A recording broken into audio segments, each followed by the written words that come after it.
Hello, homesteaders. Today I'd like to talk to you about starting your garden plants. Where I live, the season is very short and it's cold, so usually we don't get anything into the ground until June 1. So starting plants for us is absolutely imperative. It's also good for a lot of other reasons. If you're the kind of person like most good gardeners, you spend January looking through all the garden catalogs and getting excited, and you'd like to use some probably unusual varieties, then starting plants becomes very important. Another reason to start plants is to test out when you have old seed. Now I have down here a whole bunch of seed that people have given me, and when you're a gardener guy, people love to share their seeds. Well, the problem is some of them haven't been stored properly or they're very old, and so you never know how well they're going to germinate. So a test that you can do that's really easy is simply start them out. Now, I actually start about January 15, and some of those are just to test the seed.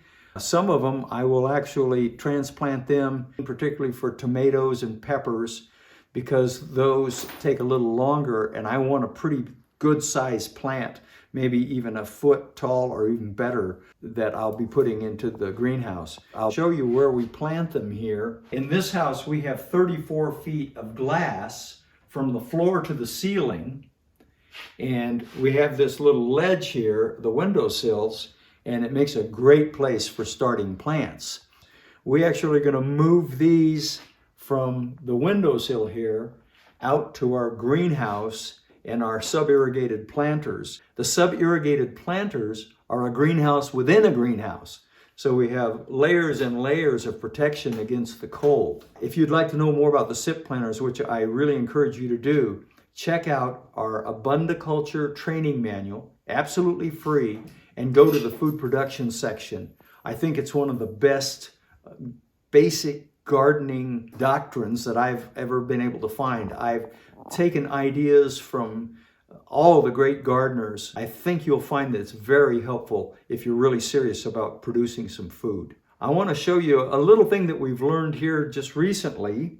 I was trying to figure out a great way to take care of these plants and water them and do it neatly and cleanly because I don't want to ruin my windowsills. So I went out and I got these little plastic containers, and I don't use the lids typically, but they're about $1 a piece at Walmart. These are the cheapies.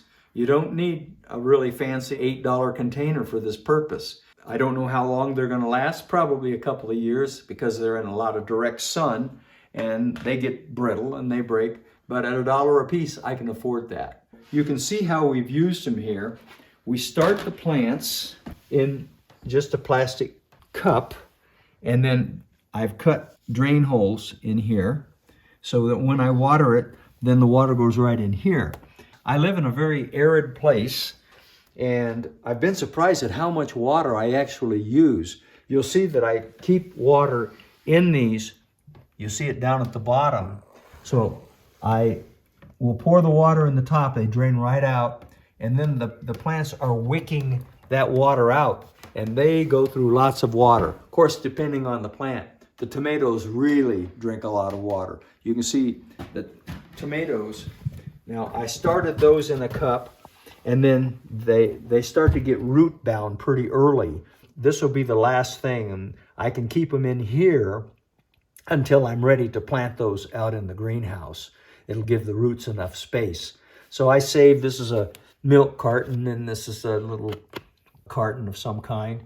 And of course, you can always buy these planters, and remember, they all have holes in the bottom so the water can drain right out. Your plants, particularly tomatoes, don't like to have their feet in water, we say. They don't like to have those roots water bound. They'll stop there. So you need to be able to provide them plenty of water, which this container does, but you don't want to drown them either. They will drown in too much water. They won't be able to get enough oxygen. I want to talk to you about the medium that we use for planting. We plant everything here on our homestead in 100% compost. We don't use any soil at all. One reason for that is because we plant in containers. And if you put just soil into a container, it becomes very hard and compact like concrete. And so that doesn't work. But we find that if we put 100% compost in there, it's very friable, light, easy to work, and the plants love it because it's full of nutrition for them. All kinds of minerals and things that they need to be very productive. And we get great production out of our plants. They're huge. Usually we get a lot of fruit on our plants. Now, our compost has a lot of sawdust in it. Some of it comes from our Sawdust Toilet. And can you use that for planting your garden? Yes, you can, but you must compost it for at least 1 year. And you don't want to skip and try to go fast. If you try to avoid taking that whole year, then you're going to have problems with E. coli, salmonella, all kinds of other things.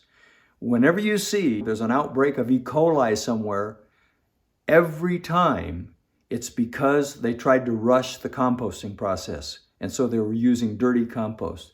Give it a whole year and you'll be very happy with the results. So what I do here is I take my compost, which is stuff that I actually plant and put in my containers, is a lot rougher than this. It'll have big chunks of stuff in it and so forth. And that's okay. That's actually what I want, because when it's lumpy like that, it doesn't tend to compact so badly. But for planting seeds, they kind of like it to be finer. So I just take this, put it on my little hardware cloth here, 1/4-inch hardware cloth, and I just work it through, and it'll leave all the big stuff behind. Makes for nice fluffy stuff. So that's all there is to it. And then I'll fill up my 5-gallon bucket here, and you see it's nice and fine, and that's really good for doing the planting. That, my friends, is just a little thing that we've learned recently. It makes it really simple. It's very neat and clean, except when my cats knock them over. That's not your problem, that's mine. I'd ask you though, give it a try. It makes your pre-planting for your garden really easy.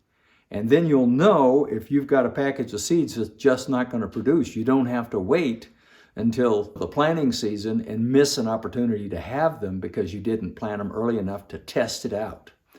So that's my advice for you. I'd love to hear from you and hear how you're doing your pre-planting and some things that you like. So get in touch with us here at AbundaCulture. We'd love to see it. And also check out the rest of our YouTube productions. We've got ideas for just about everything, and some of them are actually good. Hey, keep your eyes on the sky.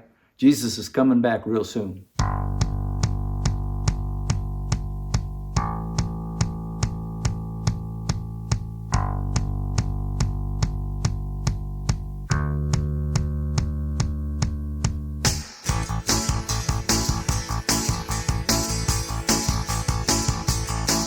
Jesus, take me like a rock and roll me till I'm whole again.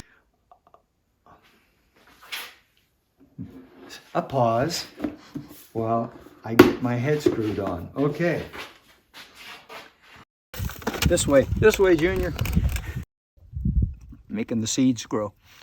All right, there you are. Well, that's all I have for you.